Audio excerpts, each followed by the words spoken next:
ओम साई राम। आप सबका स्वागत है। मैंने जैसे पिछली बार कहा था कि मेरे 30 दिन पूरे हो गए थे और मैं अपनी आई चेकअप के लिए गई थी। डॉक्टर ने देखने के बाद कहा कि आंखें बिल्कुल सही हो गई हैं। अभी आप अगर कहीं ट्रैवल करना चाहती हो तो ट्रैवल कर सकती हो। तो मेरे मन में सबसे पहले ये आया कि क्यों ना अपनी साई माउली को जाके मैं मिलूं, जिन्होंने मुझे इस पीड़ा के साथ रहकर मुझे इस पीड़ा से पार करवाया और मुझे जीवन का सार सिखाया। अब मुझे साईं को देखने का दृष्टिकोण और शिरडी जाने की लालसा एक अलग ही मोड़ पे थी। मैंने घर वालों से ये बात शेयर की कि मैं पहले शिरडी जाना चाहती हूँ, बट सबको यही फिक्र था कि 8-9 घंटे की जर्नी होगी, टायरिंग होगी, कैसे करोगी। बट मुझे पता था कि रास्ते में भी बाबा मेरे साथ ही रहेंगे और मुझे ज़रा भी तकलीफ़ नहीं होने देंगे, मेरी यात्रा सुगम करेंगे। तो मैंने ये डिसाइड किया कि मैं शिरडी जाऊँ। अब इस बार मेरे मन में उतावलापन था कि मुझे बाबा को जाकर मिलना है और उनको धन्यवाद देना है। ऐसा नहीं है कि मैं धन्यवाद उनको नहीं देती थी, रोज़ धन्यवाद देती थी, रोज़ उनको जीवन का सार सिखाने के लिए और एक सरल भक्ति कैसे करनी है, वो उसके लिए मैं हमेशा आज भी अपने गुरु को कोटि धन्यवाद देती हूँ कि आज उन्होंने मुझे इस लायक बनाया है कि मैं इस चीज़ को इतनी अच्छी तरीके से समझती हूँ और अपने जीवन में इसका अक्षर पालन करती हूँ। और जो मेरे साथ जुड़े हैं उनको भी मैं इसी राह पे चलने के लिए और इसी मार्ग पे अपने जीवन को सुगम करने का हमेशा बताती रहती हूँ। मैंने जब मेरे रिश्तेदारों को पता लगा कि हम शिरडी जा रहे हैं तो काफ़ी जन उसमें उत्सुक हुए, बोले हम भी चलेंगे। ऐसे करके हमारे 10-12 परिवारजन के लोग जमा हो गए कि हम भी साथ में चलेंगे। तो हमने एक छोटी मिनी बस कर ली जिसमें कि हम सब साथ में शिरडी गए। अब हम शिरडी गए तो हमारे साथ मोस्टली सारे सीनियर सिटीजन थे, मुझे और मेरे हस्बैंड को छोड़। तो वहाँ साईं बाबा के संस्थान में ऐसी प्रोविज़न था कि अगर आप सीनियर सिटीज़न के साथ आते हो तो आपको एक पास दिया जाता है कि आप उस सीनियर सिटीज़न के साथ कोई 1 या 2 व्यक्ति जा सकते हैं एज अ केयर टेकर। तो मैंने मेरे पति से कहा कि हम एक काम करते हैं, हम इन सबको संस्थान के कमरों में सबको विश्राम करने के लिए कहते हैं और हम संस्थान के ऑफिस जाकर और उनको सबका आईडी प्रूफ दिखाकर कि ये सारे सीनियर सिटीज़न हैं, क्योंकि उसमें काफ़ी थे जिनको ब्लड प्रेशर है, किसी को डायबिटीज़ थी, किसी को घुटने काम नहीं कर रहे थे।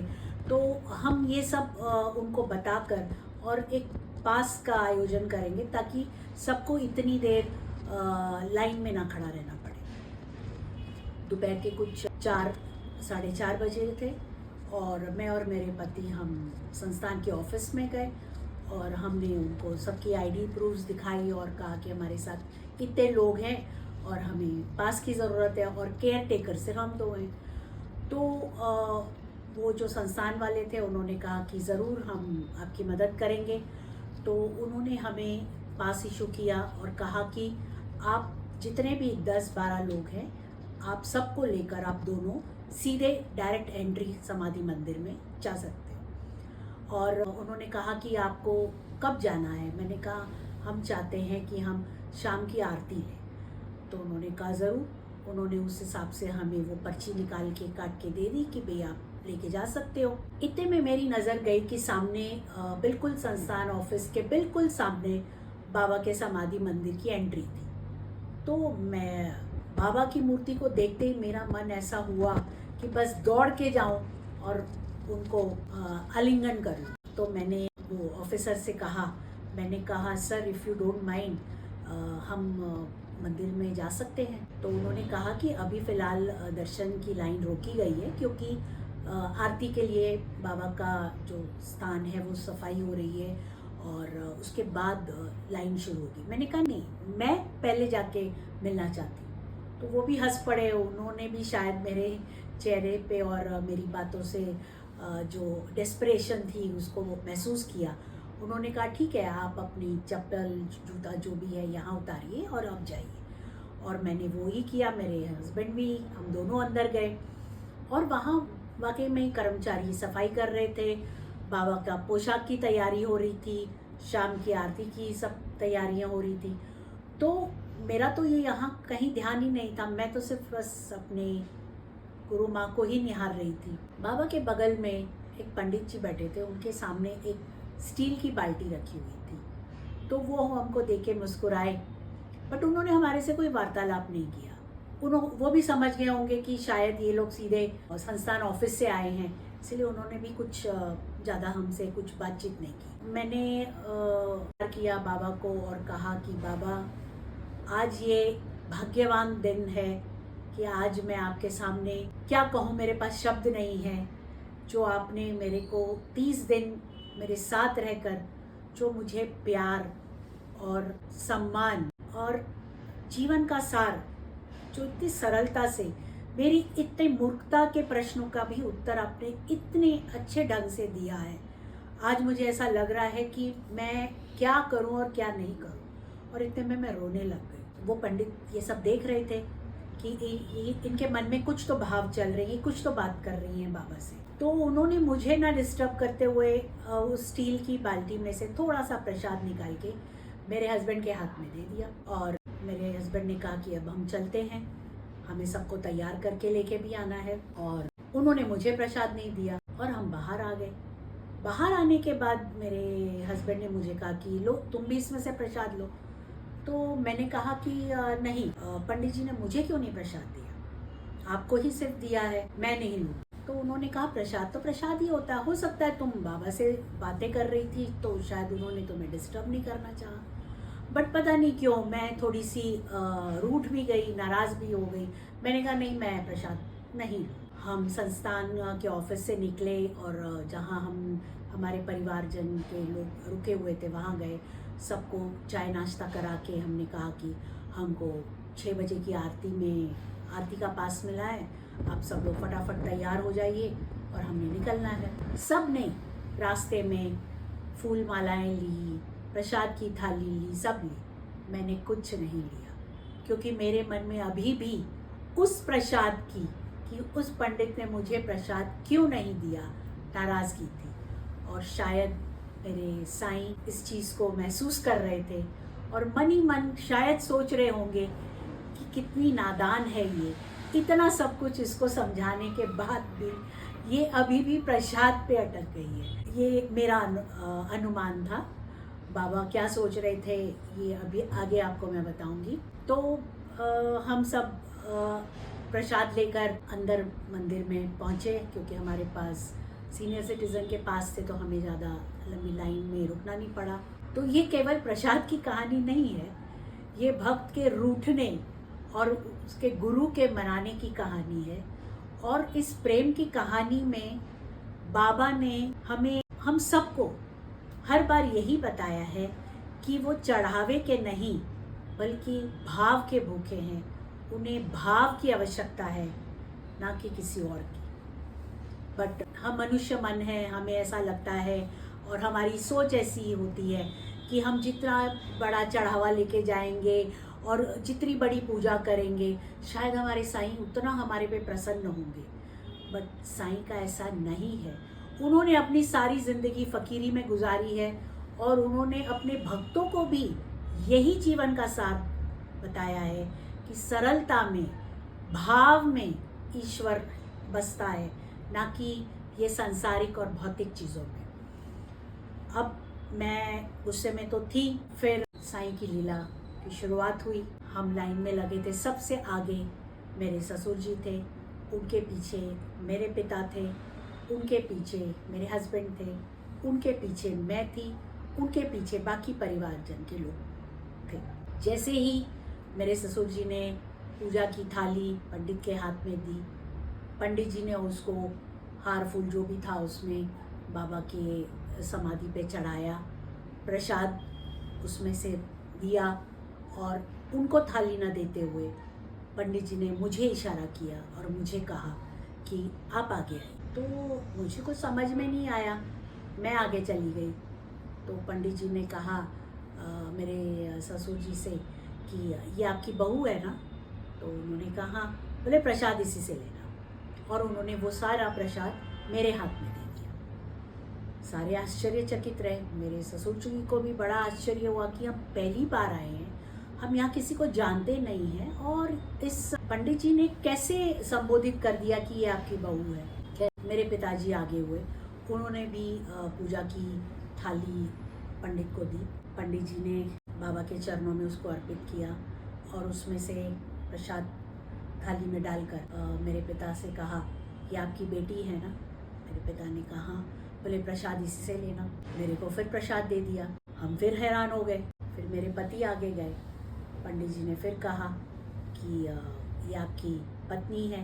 उन्होंने कहा, तो बोले प्रसाद इन्हीं से लेना। ऐसे करते करते मेरी झोली प्रसाद से पूरी भर गई। मेरे पिता वहाँ खड़े थे, उन्होंने फल निकाला, मेरे पास भी दुपट्टा था, हमने सारा वो प्रसाद उसके अंदर जमा किया, और मैं बयान नहीं कर सकती हूँ, मैं वो प्रसाद को कम और बाबा की तरफ ज़्यादा देख रही थी, जो इससे पहले विपरीत था कि मैं प्रसाद को देख रही थी और बाबा से कह रही थी कि आपने मुझे प्रसाद दे दी। बट बाबा की लीला देखिए कि जब उन्होंने मेरी झोली प्रसाद से भर दी, तो मेरा ध्यान प्रसाद की तरफ नहीं था, बाबा की लीला की तरफ था। ये देखकर मुझे समझ में नहीं आ रहा था कि मैं बाबा का धन्यवाद कैसे करूं। तो मैं जब वहाँ खड़ी थी, तो बाबा ने मुझे कहा कि सुबह तो तुम सोच रही थी कि शायद साईं मुझे भूल गए हैं,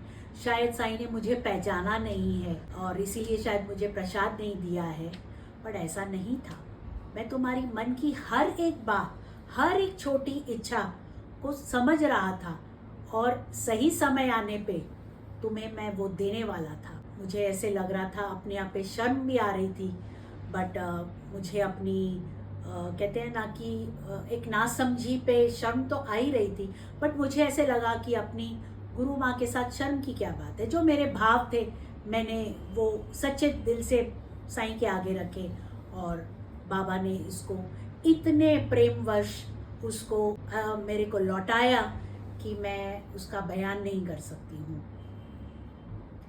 मैं हर बार बाबा को, जब भी बाबा की मूर्ति की तरफ देखती हूँ, तो मुझे ऐसा लगता है कि मुझे उनको कुछ कहने की ज़रूरत नहीं है। मेरे मन में जो भी चल रहा है, वो जैसे कि उनको, वो मुझे मूर्ति में मुझे देख के ऐसे लगता है, वो कहते हैं, मुझे पता है तुम्हारे मन में क्या चल रहा है, समय आने पर मैं सब सही कर दूँ। तो जब हम बाहर आए, तो सारे मेरे आगे हाथ फैला के खड़े थे, अरे हमें तो प्रसाद, पंडित जी ने हमारा भी प्रसाद तुम्हें दे दिया, हमें प्रसाद दे दो, हमें प्रसाद दे दो। और मैं बावरी, जिसको कहते हैं ना, बावरी हो गई थी कि मैं क्या करूं। मेरे से वो प्रसाद संभाला नहीं जा रहा था। मैं एक मुट्ठी भर प्रसाद मांग रही थी, बाबा ने झोलियां भर के प्रसाद दिया। और वही प्रसाद बांटते मुझे ये बात का भी मेरे मन में विचार आया कि हम मनुष्य कितने मूर्ख हैं, जो ईश्वर को प्रसन्न करने के लिए ये सब आडंबर करते हैं, ये लेके जाएं, वो लेके जाएं, ऐसा करें, वैसा करें। मैं ये नहीं कहती कि जो लोग लेके जाते हैं वो गलत करते हैं, ये उनके भाव है, बट मैं इसमें से सिर्फ इतना कहना चाहूँगी कि बाबा वो भी स्वीकार करते हैं, बट सबसे ज़्यादा जो उन्हें प्रिय है वो है समर्पण, और सरल भाव से आप उन्हें नमस्कार करिए। यही उनके लिए सबसे बड़ी, कह सकते हो कि सबसे बड़ा प्रसाद है, सबसे बड़ा चढ़ावा है, अपने आप को समर्पण करना ईश्वर के आगे। तो मुझे इस घटना से 5 बड़े संकेत मिले कि साईं को कभी भी किसी वस्तु की चाह नहीं है। वो सिर्फ ये सोचते हैं कि मेरा ये भक्त क्या मांगने आया है मेरे पास, कितने समर्पण के साथ आया है, कितने सरल हृदय के साथ आया है। तो जब हम ऐसे हृदय, सरल हृदय के साथ उनके सामने खड़े होकर नतमस्तक होते हैं, तब बाबा की जो प्रसन्नता होती है वो हमें मूर्ति में भी झलकती है। कई बार हम देखते हैं बाबा की मूर्ति के भाव बदलते हैं। वो कैसे बदलते हैं? हमारे ही जो भाव होते हैं वो ही साईं के चेहरे पे झलकते हैं। अगर हमारे चेहरे पे सहजता, सरलता, खुशी होती है तो हमें भी दिखता है कि अरे बाबा तो मुस्कुरा रहे थे मुझे देखकर। कोई कहता है मुझे तो ऐसा नहीं दिखाई दे रहा था। वो हमारे ही भाव होते हैं, हमारे ही दिल के भाव होते हैं जो कि साईं के चेहरे पे प्रकट होते हैं, और वो हमें अपने चेहरे से हमें दिखाते हैं कि तुम्हारे आगमन से, तुम्हारी इस सोच से मुझे कितनी प्रसन्नता हो रही है। दूसरा, कभी हमें लगता है कि शायद हमारी साईं बात नहीं सुन रहे हैं, बट ऐसा नहीं है। साईं सबकी बात सुनते हैं, और कभी किसी चीज़ को देने का विलंब भी हो सकता है, तो इसका मतलब ये नहीं है कि साईं ने हमारी पुकार नहीं सुनी। हमारे कर्म भी होते हैं कि शायद वो समय नहीं आया है हमें उस चीज़ का फल मिलने का, इसलिए भी शायद विलंब होता है, और कई बार हम इस चीज़ को गलत समझ लेते हैं। कई बार हमें लगता है ये कमी है, बट ये कमी नहीं है, ये उसकी कृपा की शुरुआत होती है। जैसे मैंने कहा कि सुबह प्रसाद नहीं मिला तो मुझे ऐसे लगा कि मेरे साथ बाबा ने बहुत अन्याय किया है, बट शाम को समझ में आया कि ये अन्याय नहीं था, ये एक उनकी एक बहुत बड़ी लीला थी, लीला की भूमिका थी, जो कि उन्होंने मुझे बताई कि देखो क्या मांग रही हो और मैं तुम्हें क्या देना चाहता हूँ। ये कई बार हमारे लिए आशीर्वाद बनकर भी सामने आती है, और हमें तब जाके पता लगता है कि ये तब की बात थी और आज हमें इसका अर्थ समझ में आया है। तीसरी बात यह है कि सच्चे मन से जब भी हम शिकायत करते हैं बाबा से, वो छोटी चीज़ के लिए, बड़ी चीज़ के लिए, जो भी हमारी शिकायत होती है। देखिए, हम जब भी अपने सद्गुरु या ईश्वर के सामने खड़े रहते हैं तो नतमस्तक बाद में होते हैं। पहले शिकायत का हमारा इतना बड़ा चिट्ठा खुल जाता है, आपने मेरे साथ ये किया, आपने मुझे ये नहीं दिया, मुझे इतनी पीड़ा हो रही है, आपको क्या दिखाई नहीं दे रहा है, आप हो भी कि नहीं हो, मतलब इस तरह की हम गुहार लगाते हैं। तो जब सच्चे मन से आप जब शिकायत करते हो बाबा के आगे सरल भाव से, तो वो शिकायत जो है वो प्रार्थना बन जाती है। और मैं भी जो शिकायत कर रही थी बाबा से कि आपने मुझे प्रसाद नहीं दिया, अब कोई देखे तो इतनी बड़ी लेडी इतने दिन साईं के सानिध्य में रहकर भी एक छोटी सी चीज के लिए फट करके नाराज हो गई। मैं साईं से शिकायत किसी छल या द्वेष से नहीं कर रही थी कि मेरे पति को दिया और मुझे नहीं दिया, बल्कि एक बच्चे के जैसे शिकायत कर रही थी कि आपने हम दोनों में फर्क क्यों किया। बाबा ने कहा मैंने कोई फर्क नहीं किया है, तुम मेरे से बातें कर रही थी, तब तक पंडित जी ने दे दिया, और मुझे नहीं मालूम था कि इसके बाद बाबा ने मुझे क्या देना था। बट बाबा ने जो प्यार की वर्षा मेरे ऊपर की और संबोधित कर सबको ये बताया, हर एक का रिश्ता मेरे साथ क्या है ये बताकर मेरी झोलियां जब भरी, तो मैं तो वहाँ पे बाबा ही करती रह गई। मेरे पास उसके आगे बोलने के लिए कोई शब्द ही नहीं था, क्योंकि इतनी सरलता से और इतने प्यार भरे इसमें उन्होंने मुझे उत्तर दिया। मैं थोड़ी इमोशनल हो रही हूँ कि मेरी आंखों के सामने वो दृश्य चल रहा है जो मैं आपके साथ साझा कर रही हूँ।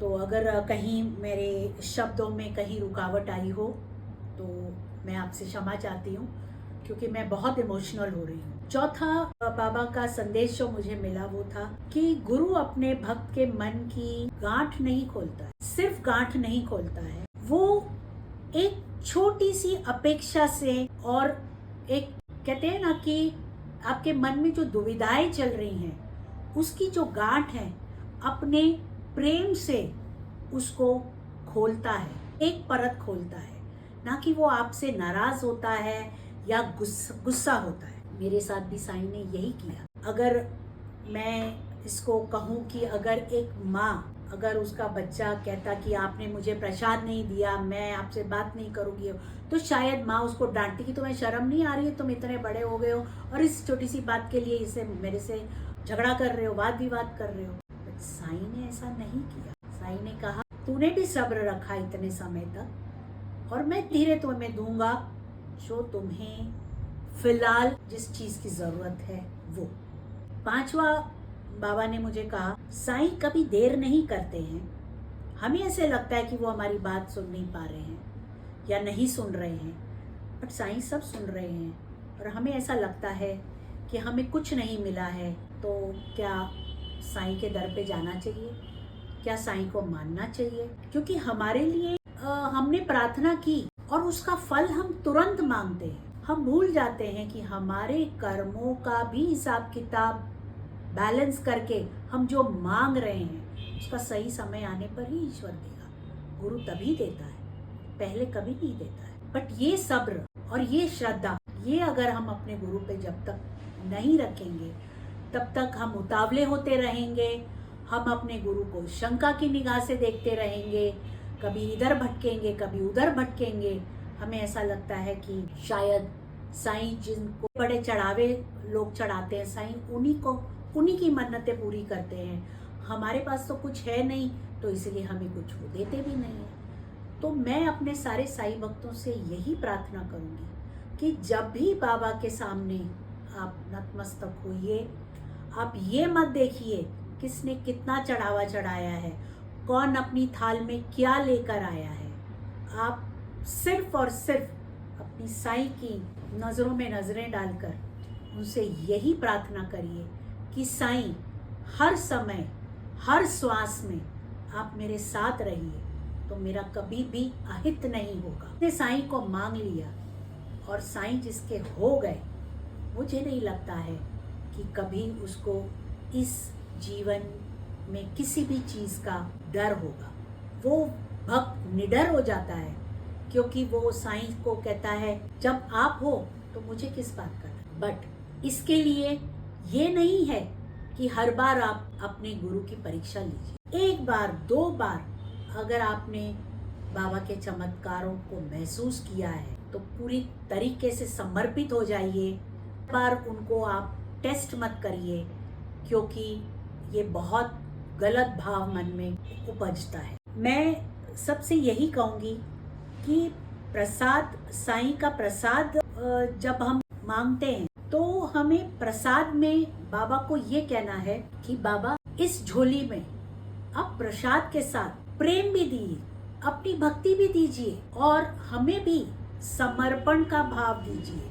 हमारे अंदर भी समर्पण का बीजारोपण करिए ताकि हम कभी भटके नहीं। क्योंकि साईं प्रसाद लेने नहीं बैठे हैं, बल्कि अपने भक्तों को प्रेम देने बैठे हैं। साईं के दरबार में चढ़ावे की नहीं, भाव का मूल्य होता है। और जिसने इसको जान लिया, साईं उसकी झोलियां खुशी से भर देते हैं। और हमें वो समेटनी नहीं आती हैं, ये हमारी गलती है, हमारी कमजोरी है कि हम उसको समेट नहीं पाते हैं।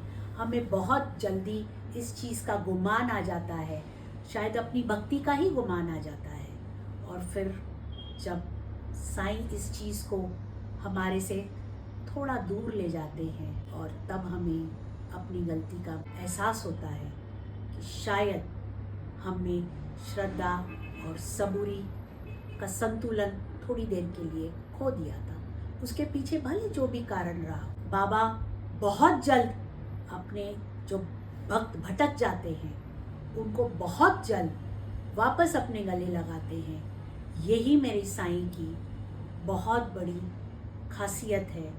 इसीलिए मैंने अपने साईं को माता, पिता, सखा, बंधु सब तरीके से उनको अपनाया है और सबसे ऊपर उनको मैंने अपना सखा सबसे पहले मांगा। क्योंकि सखा भाव में हमें कभी भी समय का पाबंद नहीं रहता है कि अब भगवान सो रहे होंगे, अब भगवान शायद कहीं और बिजी होंगे।